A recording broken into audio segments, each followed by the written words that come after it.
ان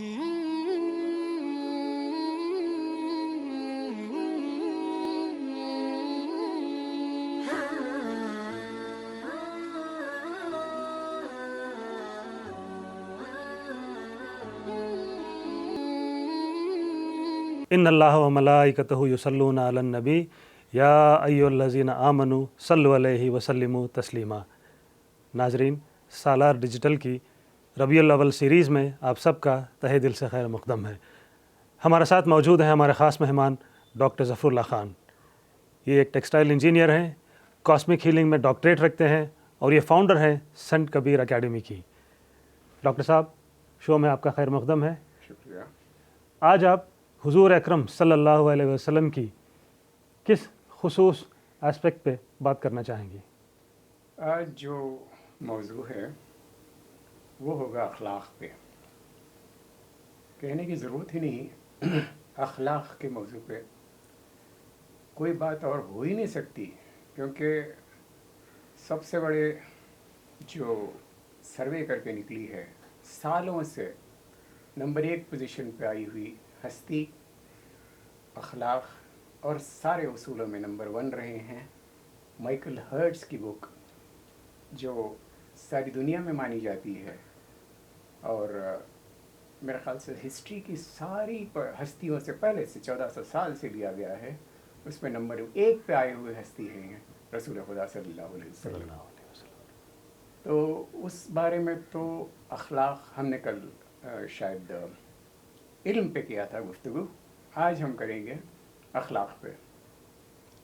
تو اس کے بعد اخلاق کی کئی ایک پریکٹیکل ڈیمانسٹریشنز تو ہو گئی ہیں، لیکن جتنا بھی آپ کہو یہ ساری چیزیں، جتنی بھی وقت آپ دہراؤ، جتنی بھی لوگوں کی زبان سے دہراؤ، یہ بڑی پیاری لگتی ہی رہتی ہیں۔ جیسے ایک عورت کا تذکرہ ہے کہ بھی ہر دن جب رسول خدا جاتے تھے وہاں سے، وہ کچرا جمع کے رکھتی تھی، ان پہ ڈال دیا کرتی تھی۔ رسول خدا کبھی کچھ سے دیکھا تک نہیں، بس چلے جاتے تھے، صلاۃ وغیرہ کر لیتے تھے، واپس آ جاتے تھے۔ کچھ دنوں کے بعد دیکھا کہ عورت وہاں ہے ہی نہیں، تو انہوں نے کہا کہ بھئی کیا بات ہوئی ہے؟ پھر دوسرے دن دیکھا، پھر تیسرے دن دیکھا کہ عورت نہیں آئی، تو انہیں پریشانی ہوگی۔ یہ اخلاق کی حدود سے اوپر کی چیز ہے، ہر کوئی یہ کر نہیں سکتا، کیونکہ دشمنیں ہیں جو دشمنی سے نکالنا چاہتی ہے، جو ان کے ساتھ چھیڑ چھاڑ کر رہی ہے، ان کے ساتھ اخلاق کا یہ معاملہ آپ سوچئے کتنا بلند ہوگا۔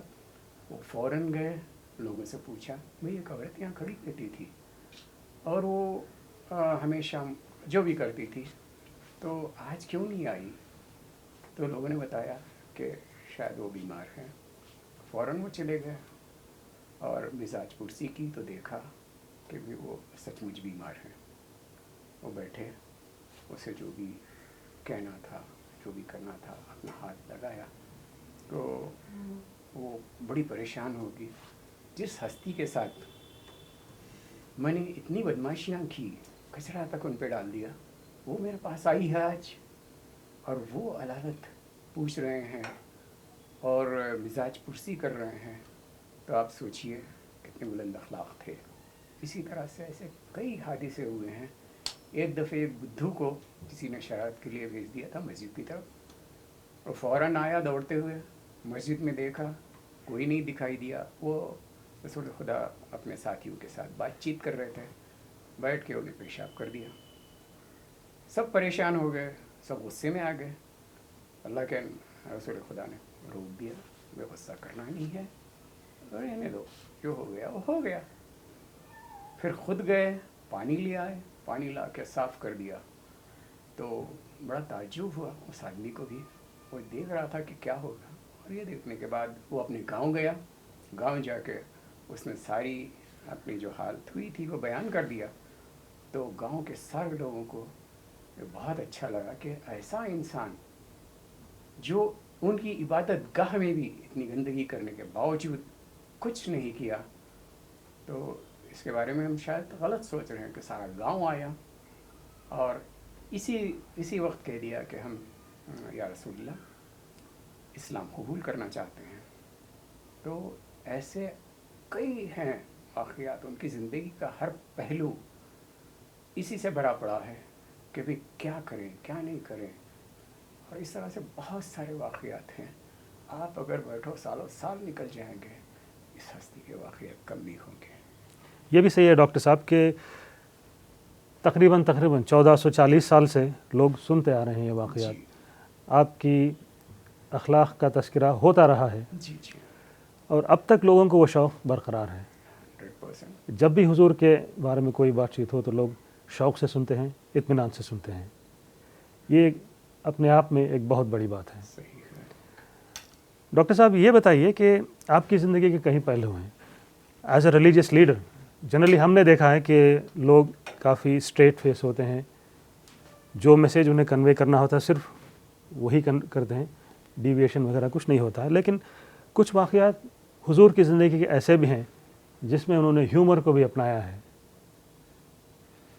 ڈیفینیٹلی ہیومر ایک ایسی چیز ہے کہ بھی کسی بھی پرسنالٹی میں اگر پورا نکھار ہے تو ضرور ہونا چاہیے. رسول خدا میں تو بہت ہیومر تھا.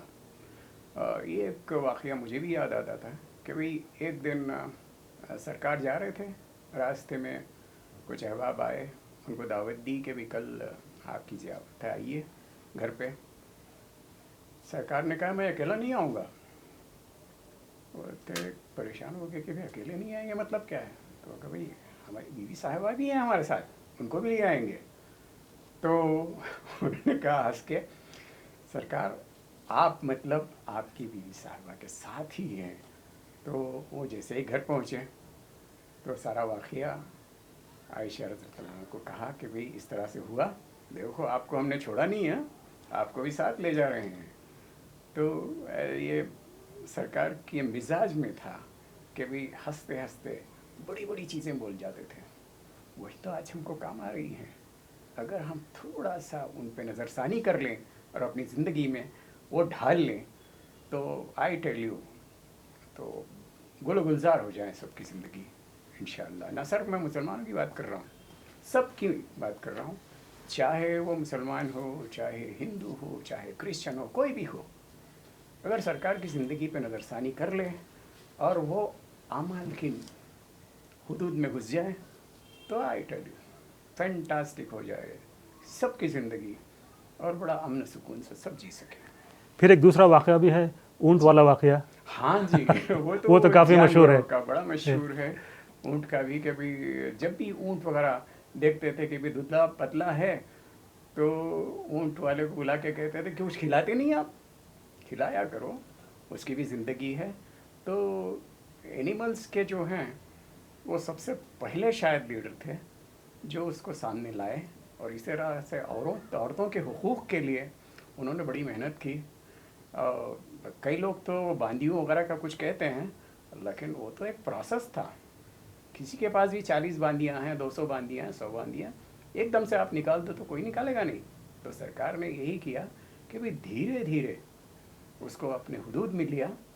پھر ان کو سمجھانے لگے بھائی, کیونکہ یہ سلیوشن اورینٹڈ تھے تو کوئی بھی گناہ ہو جاتا تھا تو وہ ساتھ میں آ کے سرکار سے کہتے تھے کہ رسول اللہ ایسا ہو گیا ہے.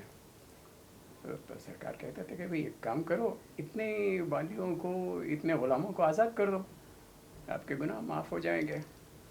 تو ہوتے ہوتے ایک وقت آیا کہ بھئی سرکار نے کہا اب تم باندیوں کو اور غلام کو رکھ نہیں پاؤ گے. یہ بھی بڑا ہیومر سے سیکھا ہے کہ بھئی نہیں, اب ختم ہو گیا وہ دور. اب یا تو باندیوں کو رکھنا ہے تو بیوی بنا کے رکھو, نکاح کر لو ان کے ساتھ. اور غلام کو جب بھی آزاد بھی کراتے تھے نا, وہ کہہ رہے تھے ان کی زندگی بھی ہے, ان کی زندگی کا مال, کیونکہ آپ تو آزاد کر دو گے وہ کہاں جائیں گے, کہاں کیا کھائیں گے, کیا کمائیں گے. تو اس پہلو پہ بھی وہ دیکھتے تھے کہ وہ ایک کام کاج کرنے لگے, یا پھر ان کو ایک کمپنسیشن کی طرح دیا جائے کہ بھئی اپنے گھر میں کہہ دو کہ آپ جو چاہے اٹھا کے لے جاؤ. تو یہ جو ہے بہت بڑی بات ہے, ہر کوئی کر نہیں پاتا. آج تو ہم شاید بھول ہی گئے ہیں ایسی چیزوں کو. انشاءاللہ یہ ہماری کوشش ہے کہ یہ چیزیں یاد بار بار دلائی جائیں تاکہ ہر کسی کے دل و دماغ میں بیٹھ جائیں اور وہ رسول خدا پہ اسی طرح سے ان کے اعمال میں لے آئیں. ڈاکٹر صاحب دعوت دین کے حق کے سلسلے میں حضور نے کافی تکلیفیں، کافی مشقتیں اٹھائی ہیں، خاص طور سے وادی طائف میں۔ اس کے کچھ واقعات ہماری کتابوں میں موجود ہیں، اس کے بارے میں اگر آپ کچھ ذکر کر دیں تو۔ یہ تذکرہ بھی بہت معنی خیز ہے کہ بھی جب لہو لہان ہو گئے ہیں، جوتے چپک گئے ہیں لہو سے، تب بھی سرکار نے یہی دعا کی کہ یا اللہ ان کو توفیق دے، آج نہیں کل، یہ نہیں ان کی نسلیں کم سے کم اسلام قبول کر لیں۔ اسی وقت جبرائیل علیہ السلام آئے، انہوں نے سرکار سے پوچھا، کیونکہ جبرائیل علیہ السلام تو ہر کسی کے پاس جاتے تھے، سرکار کے پاس آ کے پوچھے یا رسول اللہ اس حالت دیکھی نہیں جاتی، کیا یہ دونوں پہاڑی کے بیچ میں ان کو کچل دوں؟ انہوں نے کہا نہیں، میں رحمت العالمین ہوں، رحمت بن کے آیا ہوں، یہ کیسے میں دیکھ سکتا ہوں؟ کچھ بھی نہیں، تھوڑی سی تکلیف ہوئی ہے، کوئی بات نہیں، ہم سنبھال لیں گے، لیکن کسی اور کو تکلیف مجھے گوارا نہیں ہے۔ تو ایسی چیزیں ایون اللہ نے بھی جب کہا کہ بھی منافقین کا بھی ہے واقعہ، کہ بھی منافقین آ کے دل میں ایک اور بات رکھتے تھے اور زبان پہ ایک اور بات، ایسا نہیں کہ رسول خدا کو نہیں معلوم ہوتا تھا، لیکن کبھی انہوں نے کہا نہیں کہ یہ منافق ہے، کیونکہ وہ ہمیشہ امید کو برقرار رکھتے تھے، امید کے دائرے کو چھوڑتے ہی نہیں تھے وہ، کہ بھئی آج نہیں کل ہوگا، کل نہیں پرسوں ہوگا، لیکن ہوگا ضرور۔ دیکھو کیا ہوئی ہے، آدھی دنیا ہو گئی ہے مسلمانوں کی، انشاءاللہ اور کچھ بہتر ہوگا۔ اور دعا یہی ہے کہ بھی ہم میں بھی توفیق آ جائے، ہمیں بھی اللہ کی ہدایت مل جائے، ہم بھی اسی راستے پر چل پڑیں انشاءاللہ۔ آپ سراپا رحمت تھے، یہ بات تو طے ہے، مگر ایسے بھی واقعات ہیں کہ جب حضور اکرم صلی اللہ علیہ وسلم نے رکعت باندھی ہے اور پیچھے سے کسی بچے کی رونے کی آواز آتی ہے، صحیح ہے، تو آپ نے فوراً اپنی نماز کو مختصر کر دیا۔ یہ الگ پہلو ہے حضور کی زندگی کا جو کافی سینسٹیو بھی ہے۔ آج کے زمانے میں جب ہم دیکھتے ہیں کہ لوگ لمبی لمبی نمازیں پڑھاتے ہیں، لمبے لمبے خطبے بیان وغیرہ دیتے ہیں، جی جی جی، تو اس زمانے میں اس کی بھی کافی اہمیت ہو جاتی ہے۔ اس بارے میں اگر آپ کچھ روشنی ڈالیں تو۔ ڈیفینیٹلی یہ میرے خیال سے کہنے کی بات نہیں ہے، کئی لوگوں کو ایسے ہی شوق ہو، شاید مجھے بھی تھوڑا شوق ہے کہ بولنے لگ جاؤں تو بات ختم ہی نہیں ہوتی، اور کئی مسجدوں میں ہم دیکھتے ہیں کہ بھئی بات جو 10 منٹ میں ختم ہو رہی ہے، وہ کر سکتے ہیں، وہ 2 گھنٹے لے لیتے ہیں، کیونکہ یہ شوق کی بات ہے، لیکن رسول خدا نے سکھایا تھا کہ بھئی کسی کو تکلیف نہ ہو۔ ہم یہ لاؤڈ سپیکر کا بھی شروع ہوا تھا نا، تب میرے پاس بھی یہ واقعہ آیا تھا، تو میری اسکول کے پاس بھی، تو لوگ کسی نے ایسے ہی ڈال دیا تھا کہ بھئی اس طرح سے ہوتا ہے تو اذان بند کر دو، تو یہ 2-3 سال پہلے کی بات ہے۔ تو میں نے یہی رسول خدا کی چیزیں مجھے یاد تھی کہ کسی کو تکلیف نہیں دینا ہے، تو حالانکہ اس نے کیس کیا تھا، تو میں نے مسجد والوں کو یہی کہا تھا کہ بھئی 2-3 چیزیں چھوٹی چھوٹی ہیں وہ کر لو۔ ایک تو کیا ہے کہ بھئی لاؤڈ سپیکر کا جو ہے ڈیسیبل کم کر دو، ویسے بھی ڈیسیبل 70 یا 60 80 تک تو ٹالریبل ہے، تو میں نے کہا 50 کر لو۔ پھر جو ڈائریکشن ہے وہ زمین کی طرف کر دو، پھر اس کو جا کے کہہ دو کہ بھئی یہ تو کر لیا ہم نے، اور ہارڈلی 1 یا 2 منٹ کا ہوتا ہے وقفہ، اور وہ بھی ظہر کی نماز کے پاس ہوتا ہے، تو فوراً یہ بات اس نے وڈرا کر لیا کیس۔ تو یہ سرکار کی دی ہوئی یہ ہدایت پہ ہم نے عمل کیا تو فوراً اس کو رزلٹ آ گیا، سلوشن مل گیا۔ تو ایسی چیزیں بڑا کام آتی ہیں، لیکن ہمیں تھوڑا سا یہ رکھنا پڑے گا، نظر عمل کرنا پڑے گا کہ بھی یہ ہم نے علم حاصل کیا اور پھر اس پہ عمل کیا تو بڑے اچھے رزلٹ آتے ہیں۔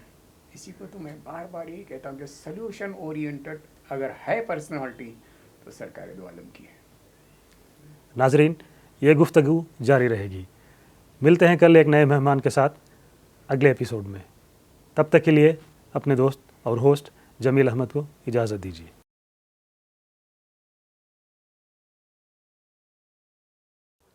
لبوں پہ جب میرے آقا کا نام ہوتا ہے، لبوں پہ جب میرے آقا کا نام ہوتا ہے، لبوں پہ جب میرے آقا کا نام ہوتا ہے، درود پڑھتا ہوں اور میرا کام ہوتا ہے، درود پڑھتا ہوں اور میرا کام ہوتا ہے، وہاں پہ آ کے فرشتے درود پڑھتے ہیں، وہاں پہ آ کے فرشتے درود پڑھتے ہیں،